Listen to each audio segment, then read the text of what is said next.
Bien bonjour, j'espère que vous allez bien.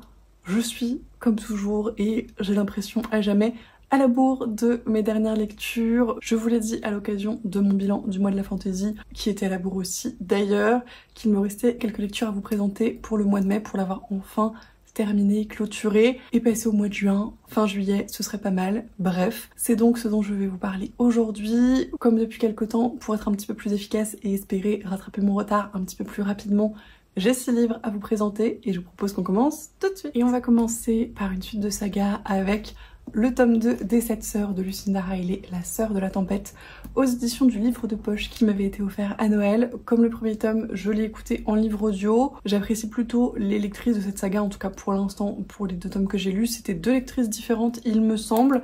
Et ça fonctionnait plutôt pas mal pour les personnages principaux de chacun des tomes. Les 7 sœurs, globalement, c'est une série qu'on a beaucoup vu passer, mais si vous ne savez pas du tout de quoi il est question, c'est l'histoire de 6 sœurs, et non pas 7, en tout cas initialement, mais probablement, il me semble, il y en a une 7e qui apparaît.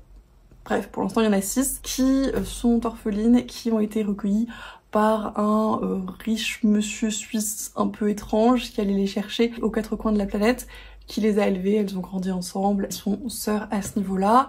Le vieux monsieur riche chelou vient à décéder dans des circonstances non moins chelou et laisse à ses filles adoptives un héritage en mode chasse au trésor pour aller à la découverte de leurs origines. Dans le premier tome, on suivait l'aînée, donc Maya, et dans ce second tome, on suit Ali, qui est la 2e, il me semble, dans l'ordre d'âge, mais je ne suis pas sûre du tout. Toujours est-il qu'Ali pratique la voile, elle est assez douée dans son domaine, elle fait des courses de voile avec son équipage, et au début de ce tome, en fait, on va revenir sur le début du premier tome, du point de vue d'Ali. On va savoir où elle était et comment elle a vécu l'annonce du décès de son père adoptif, qui ne l'appelle pas, si je ne dis pas de bêtises, et toutes les conséquences que ça va avoir pour elle, et ce que va donner également la recherche de ses origines, parce que globalement c'est la thématique de chacun des tomes pour chacune des sœurs.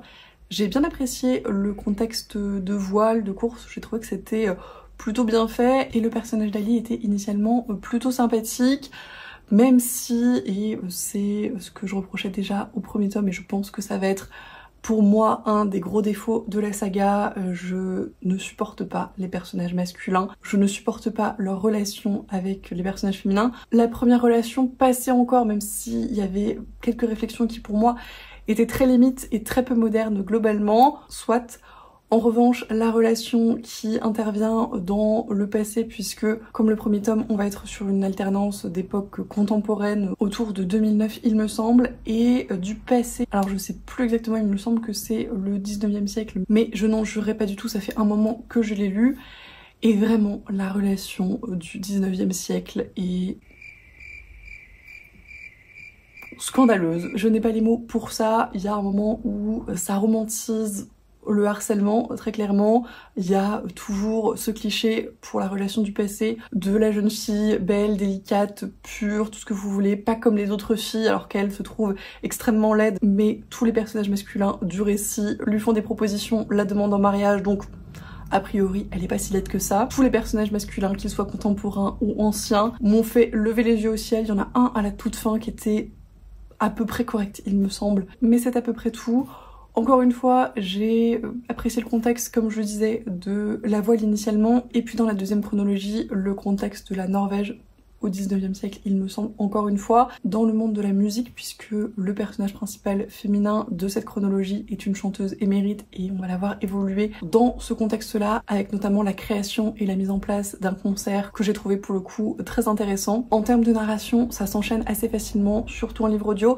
C'est pas forcément le livre le plus original que j'ai jamais lu, il y avait des côtés assez prévisibles, mais néanmoins, et de façon assez étonnante, et comme le premier tome, malgré mon désamour profond pour les personnages, et notamment masculins, il y a quand même un côté prenant et certains passages que j'ai trouvé plutôt émouvants, qui m'ont un petit peu touchée. Je suis pas forcément particulièrement en accord avec le propos du récit et certains des messages, typiquement le fait que les personnages féminins soient pas mal réduits à la maternité et à leur rôle de mère. En tout cas, c'est dans ce tome-là en particulier un gros axe du récit, d'autant qu'on va avoir une 3e chronologie qui va se mêler aux 2 autres et qui va peut-être encore plus appuyer cette question. Donc voilà, comme le premier tome, je reste un petit peu mitigée, mi-figue mi-raisin concernant cette série. J'aime beaucoup les contextes et la façon dont ça fait voyager, même si encore une fois, c'est pas forcément l'alternance de chronologie, en tout cas le mode de fonctionnement que je préfère en la matière. Le contexte historique était très intéressant également, mais je ne suis clairement pas fan des personnages, surtout masculins, qui m'insupportent au plus haut point, et du coup un certain nombre des messages, un certain nombre des évolutions ne trouvent pas forcément grâce à mes yeux. J'ai les autres tomes dans ma pile à lire, donc je compte bien continuer cette saga, même si je pense que je la poursuivrai en livre audio. Comme je vous disais, ça passe plutôt très bien dans ce format-là et c'est très pratique pour moi. Je vous reparlerai, je pense, prochainement du 3e tome. Ensuite, une petite lecture commune avec Lucie parce que ça faisait longtemps et on a un petit peu renoué avec nos origines de lecture commune finalement, puisqu'on a lu un petit Michael McDowell avec ici Les Épis d'Or aux éditions Monsieur Toussaint Louverture, comme toujours, qui ont fait, comme pour Blackwater, un travail éditorial absolument fabuleux. Je disais qu'on renoue un petit peu avec nos origines, puisque c'est avec les Blackwater, c'est avec Michael McDowell qu'on a finalement commencé à sympathiser et à faire des lectures communes, et qu'on en est là aujourd'hui. Donc ça a un petit côté nostalgie finalement, et ça avait un petit côté nostalgie d'y revenir, et c'était vraiment extrêmement cool. C'est très différent de Blackwater en termes d'ambiance, en termes de narration, en termes de format, puisqu'ici on est sur un one-shot de 500 pages, là où Blackwater était une série en 6 tomes de 200 pages environ, quelque chose comme ça. Et on n'est pas du tout sur la même ambiance ou sur les mêmes propos de fond. Typiquement ici, le récit va s'ouvrir à la nouvelle année 1882, à New York, dans les bas-fonds globalement, même si on parle un petit peu des classes plus privilégiées. Et on va progressivement voir émerger un conflit entre ces bas-fonds et ces classes plus privilégiées. Et c'était absolument passionnant à suivre. On voit bien, je trouve, l'engagement politique de l'auteur dans sa description des quartiers pauvres, de la misère humaine et de ce côté glaçant qu'elle peut avoir. Il y a énormément d'euphémismes en la matière. Typiquement, il y a une grosse partie où il parle d'avortement sans le nommer parce que à l'époque, c'était pas forcément quelque chose dont on parlait ouvertement, mais on comprend quand même qu'il en parle à mots couverts. Il ne se cache pas forcément de son point de vue en la matière d'ailleurs, et d'une manière générale, la plume est assez sarcastique, assez acerbe. Il y a une grosse critique des riches et typiquement un passage assez incroyable où les riches privilégiés vont critiquer la vie des pauvres, et voilà, c'est extrêmement bien fait, et encore une fois, on comprend bien les partis pris de l'auteur. C'est très bien écrit, j'aime beaucoup le style de Michael McDowell qui est très bon, je trouve, pour construire progressivement une tension, un mystère, et faire qu'on a très envie de continuer, que tout monte en pression progressivement, d'autant que les chapitres sont très courts, assez incisifs, avec encore une fois ce sarcasme, et on assiste progressivement à la montée en puissance de ce conflit, de cette lutte des classes, de cette guerre de famille finalement, jusqu'à une apothéose qui est très satisfaisante pour le coup, et c'est pas très difficile de prendre parti en l'occurrence. J'ai vu plein d'avis un petit peu mitigés, négatifs sur ce livre, qu'ils trouvaient un petit peu long, un petit peu longuet même, et personnellement j'ai pas du tout ressenti ça dans ma lecture. En plus on a pu en discuter avec Lucie au fur et à mesure, et on a vraiment toutes les deux été portées par le récit, par l'ambiance, par ce côté glaçant. Il y a pas mal de trigger warning, pas mal de violence, pas mal de mutilations en tout genre qui sont pas forcément toujours extrêmement faciles à lire, mais qui encore une fois sont très bien retranscrites. C'est pour moi un roman d'ambiance par excellence, et encore une fois Michael McDowell le fait très bien. Typiquement si vous lisez 2 saisons, je pense que c'est une lecture parfaite pour l'automne, autour d'Halloween, mais même en novembre quand il fait froid, quand il pleut.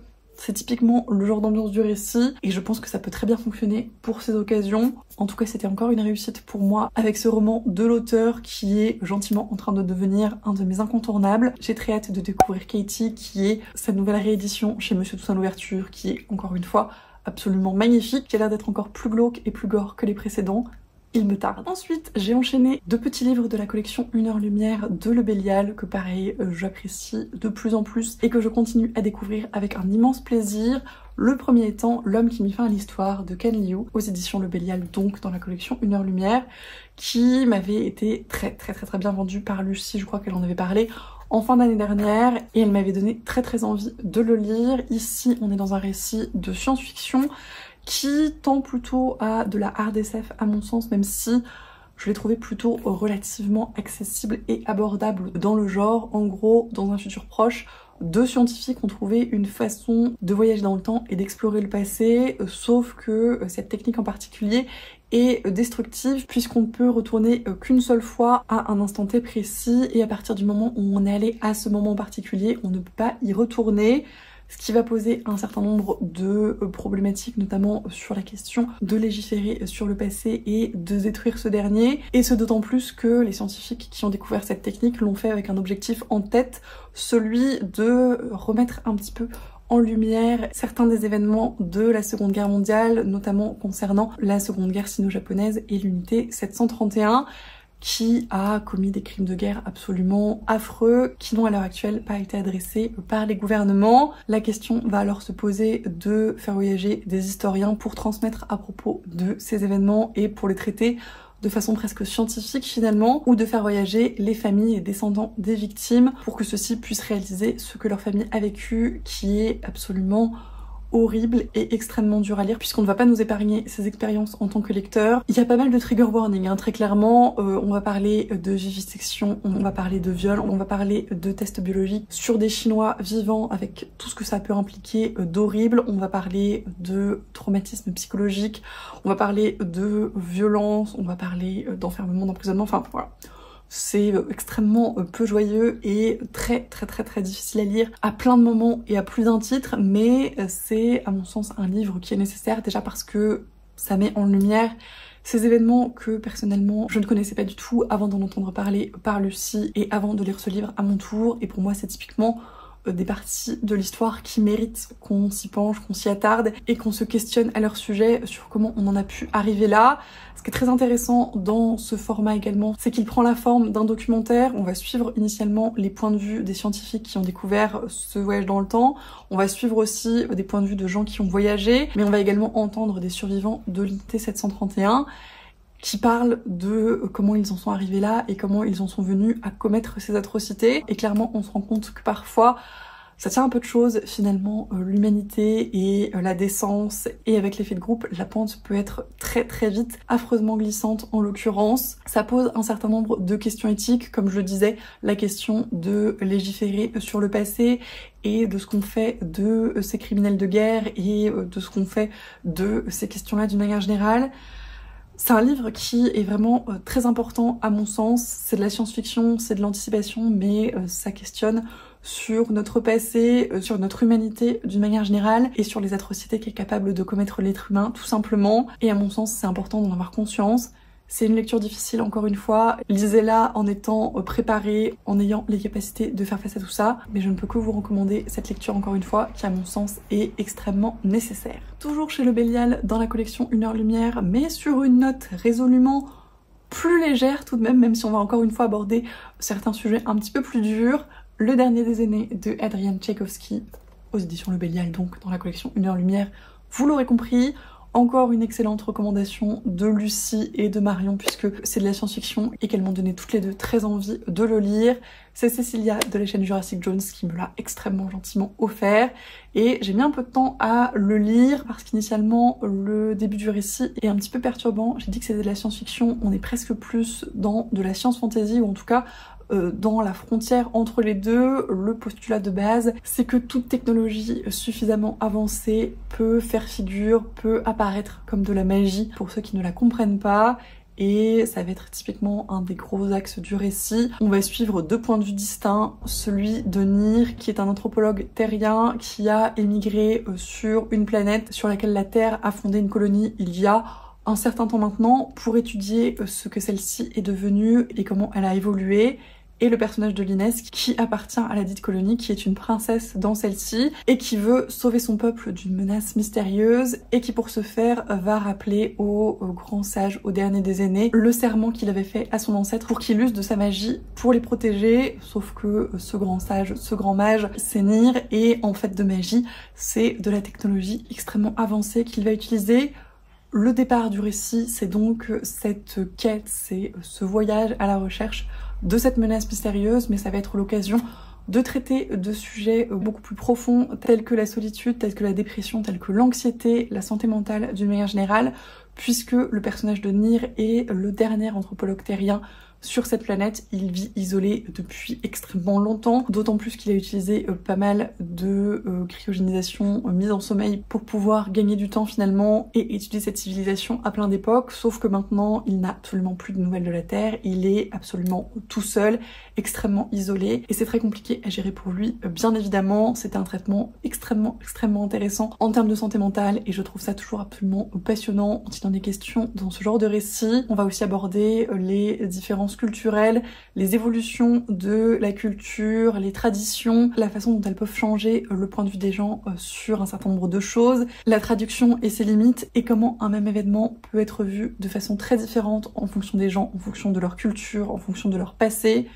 C'est encore une fois un sujet absolument passionnant qui est, je trouve, extrêmement bien retranscrit, extrêmement bien fait, notamment avec l'alternance des points de vue des deux personnages qu'on peut vraiment mettre en parallèle. Pour le côté science fantasy, le côté magie de la science, le côté personnage évolué qui débarque dans une société qui ne l'est pas autant, en tout cas technologiquement, ça m'a pas mal rappelé Manuel du sorcier frugal dans l'Angleterre médiévale de Brandon Sanderson qu'on a lu en lecture commune avec Lucie l'année dernière. Il y a des thématiques qui sont assez similaires dans les deux récits d'ailleurs, même si Le Sorcier Frugal est beaucoup plus humoristique et décalé que ne peut l'être Le Dernier des Aînés. En tout cas, c'était vraiment une lecture passionnante, très bien réussie, encore une fois, des thématiques et des sujets abordés que j'ai trouvé hyper intéressants. C'est le premier livre de Adrian Tchaikovsky que je découvre, mais ce sera clairement pas le dernier. Dans un tout autre registre, je me suis fait une petite romance contemporaine qui me faisait envie depuis un moment. À moi la nuit, toi le jour de Beth O'Leary, aux éditions Mazarine, qui est a priori le premier roman de l'autrice, que j'ai découvert quand Amita de la chaîne Amita Books en a parlé et m'a donné très envie. Le pitch de départ, vous le voyez sur ce petit post-it, c'est Tiffany et Léon qui partagent un appartement, qui partagent un lit, mais qui ne se sont absolument jamais rencontrés. C'est l'histoire d'une colocation un petit peu particulière en l'occurrence. Et bien évidemment, c'est une romance contemporaine, la relation va finir par évoluer. J'étais très curieuse de découvrir ce récit, je trouve le pitch plutôt surprenant.